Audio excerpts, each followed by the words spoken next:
Ya sabes, a veces olvidamos cuán diferentes pueden ser las células del cuerpo. Las imaginamos como pequeñas manchas circulares cuando, en realidad, hay tanta diversidad de células en el cuerpo.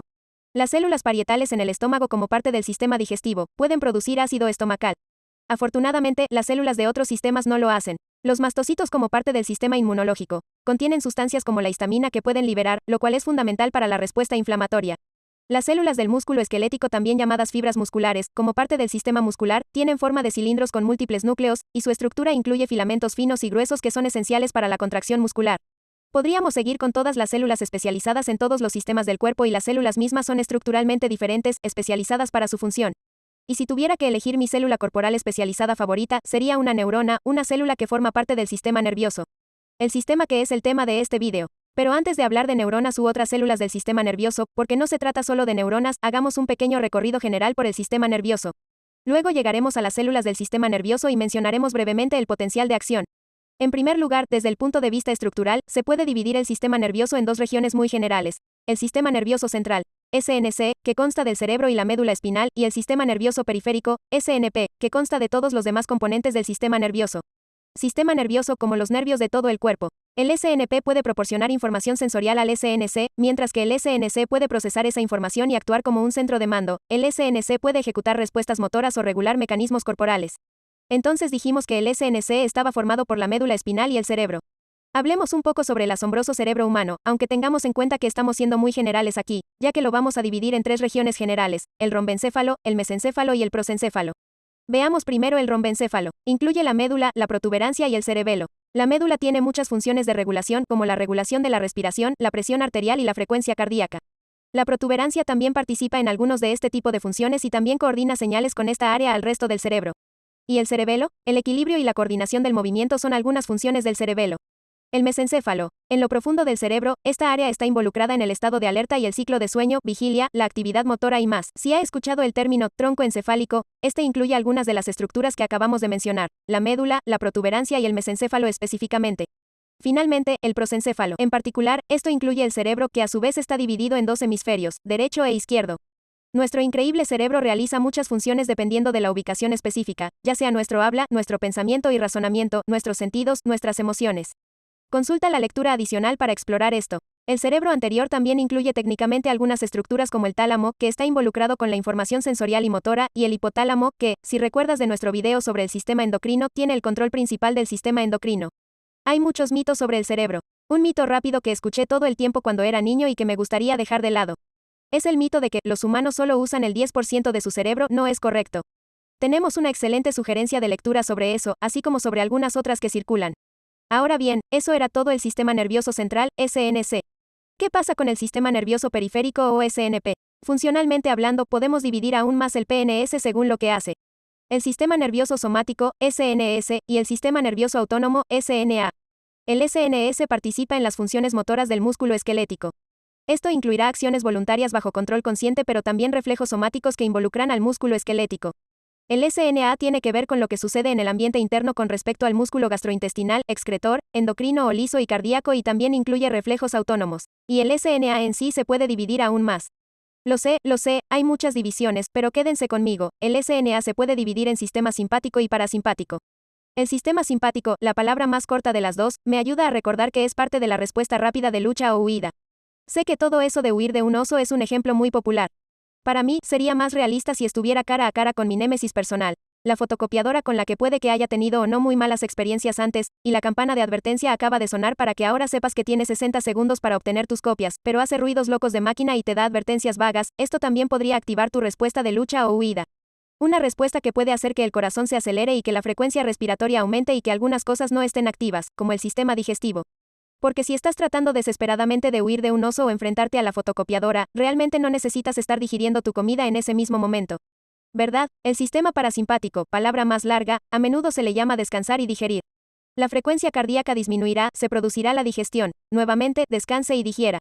Por lo tanto, muchas veces estos dos sistemas pueden tener efectos opuestos en el mismo órgano. Entonces, hablemos de dos tipos principales de células del sistema nervioso que forman el tejido nervioso. Eso significa que son células que encontrarás en el sistema nervioso central y en el sistema nervioso periférico. La mayoría de las veces, lo que nos viene a la mente son neuronas. Hay diferentes tipos de neuronas, pero para centrarnos en la estructura general de las neuronas, está el cuerpo celular. el núcleo y la mayoría de los demás orgánulos están aquí. Existen dendritas, generalmente estas estructuras ramificadas son donde se reciben las señales. Y tienes un axón. Me gusta pensar en el axón, porque los axones son la fibra por donde normalmente se llevará una señal a otra célula. El área de unión donde la neurona se comunicará con otra célula se llama sinapsis.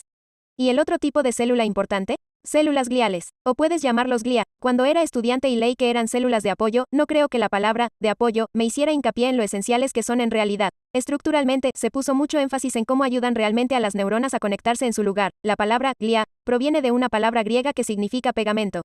Pero la glía tiene un papel enorme y es mucho más que eso. Algunas células gliales mantienen un equilibrio de ciertas sustancias químicas en el espacio entre las células, esenciales para la señalización, y mantienen la barrera hematoencefálica que impide que muchas sustancias del cuerpo entren al sistema nervioso. Algunas células gliales producen mielina, que rodea los axones de las neuronas como algo llamado vaina de mielina, aísla el axón y transfiere la señal.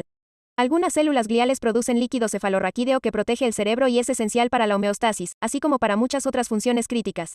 Algunas células gliales tienen una función inmune importante en el sistema nervioso. Todos estos son solo algunos ejemplos. Por más sorprendentes que sean las células gliales, es hora de pasar al potencial de acción.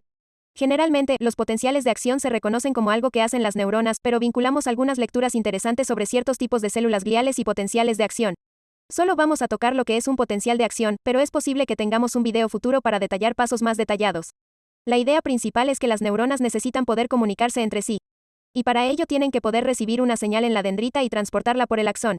Y necesitan hacerlo rápido, como menos de 2 milisegundos. El potencial de acción lo hace posible. No podemos hablar de un potencial de acción sin hablar de cuando la neurona está en reposo, es decir, cuando no transmite ninguna señal. En reposo, una neurona tiene algo llamado potencial de reposo. El potencial de reposo de una neurona es más negativo que el de su entorno. De hecho, se puede medir, generalmente ronda los menos 70 MV.